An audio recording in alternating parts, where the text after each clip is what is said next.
एक शिव जी का भक्त था, उसे केदारनाथ जाकर शिव जी के दर्शन करने थे।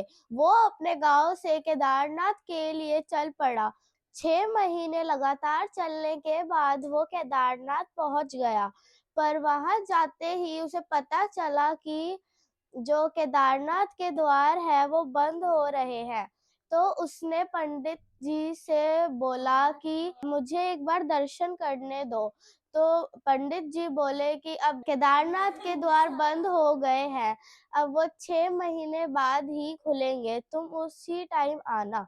फिर उसने सोचा कि अब मैं इतनी दूर से आया हूँ तो फिर मैं दर्शन करके ही जाऊंगा। वो वहीं पर बैठ गया। फिर शाम से रात हो गई, ठंड बहुत बढ़ने लगी। फिर एक बाबा जी आए, उन्होंने उससे पूछा कि तुम यहाँ पर क्या कर रहे हो? फिर उसने सारी बात बताई कि मैं 6 महीने लगा के यहाँ पर आया हूँ, पर मुझे दर्शन नहीं हो पाए केदारनाथ जी के। फिर बाबा जी ने उसे खाने के लिए कुछ दिया और उसके सर पे हाथ रख के बोला कि तुम अभी सो जाओ, कल केदारनाथ के द्वार खुल जाएंगे, तुम दर्शन कर लेना।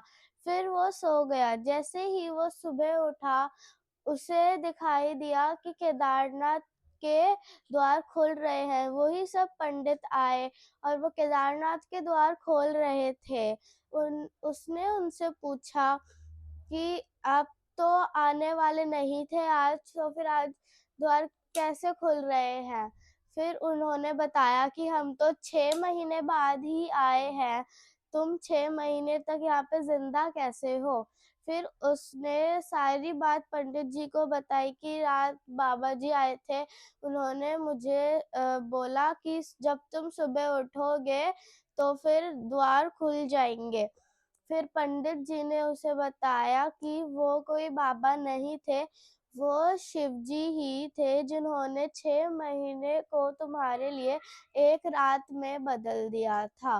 फिर पुजारियों ने उसे अंदर दर्शन करने दिए।